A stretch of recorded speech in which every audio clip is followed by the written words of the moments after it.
Luke Tilley of Wilmington Trust writing the U.S. labour market is in an extremely weakened condition. We are officially projecting a 60,000 gain in private payrolls and the unemployment rate to tick up to 4.5%. Luke joins us now for more. Luke, welcome back. I feel like I've been asking this question for the best part of 12 months now. What is a good number on Wednesday? What does that look like these days?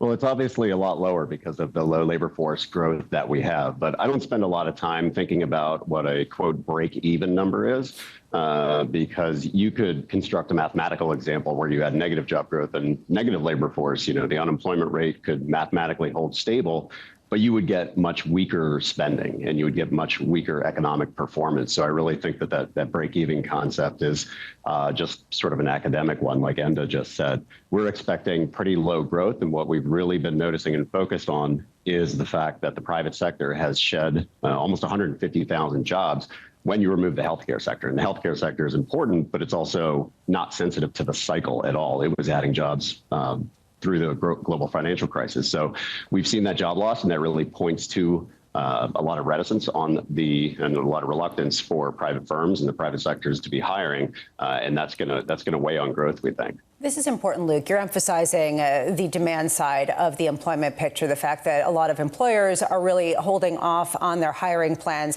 Kevin Hassett, the economic advisor to President Trump, in his comments was talking about how we should expect a lower jobs number. He was referring to productivity. He was referring to less immigration. He was saying that that was the reason that we should maybe expect just a little bit less of a robust number. Do you think that that's a huge part of the picture? Yeah, I haven't seen his full statement yet. Obviously, as Enda said, it's a little bit unusual for somebody to front run the report like that, if in fact that's what he's done.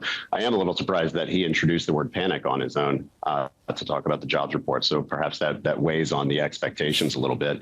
We see this as mostly a demand side phenomenon. Yes, there's going to be slower job growth because of low immigration. Yes, we are losing some labor demand because of the impacts of artificial intelligence. But if you look through all of the company commentary, whether it's the ISM manufacturing number, which was very strong, but look through the comments, a lot of discussion of weak demand and just sort of holding the line on hiring, not replacing people. The Richmond Fed's survey of CFOs, large and small companies, the National Federation of Independent Business, all pointing to trade tariffs, uncertainty about overall demand as the driver and their concern. So we mostly see it as a demand side phenomenon, even though there are definitely supply factors at work too.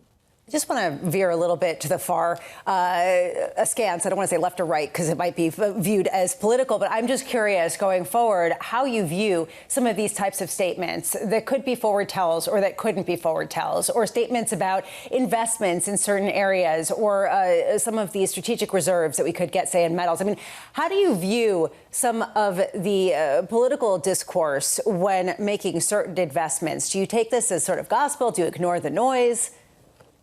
Well, in our investment committee, we really focus on a 9 or 12-month horizon going forward. So we're looking at where the economy is going to go. And we are pretty optimistic about long-term growth in the U.S. when you get out to 12 months and 24 months. What we're trying to figure out right now is how big this short-term impact is, because companies are adjusting to the significant hike in tariffs and also trying to digest and make those decisions about long-term CapEx plans. Yes, we do think that there is going to be reshoring of manufacturing activity, not so much jobs, but manufacturing activity, but that does take a long time. So the real question here is, are we going to have larger short-term pain in terms of these companies not hiring as much before you get that long-term gain? And we think that it is a little bit on the risky side. You know, we expect the unemployment rate to rise to 4.8% by the middle of the year.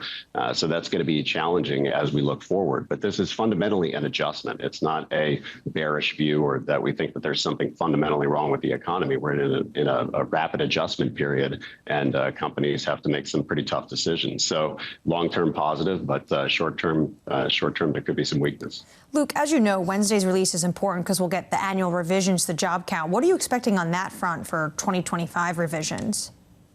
Yeah, we had the preliminary look at that last year with something like 900,000. This will be a more solid count of the revisions.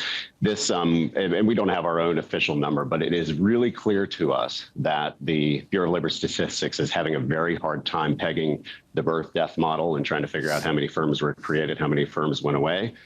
We know that Chair Powell has said that the FOMC is operating on the assumption that the BLS is overstating job growth by as much as 60,000 jobs per month.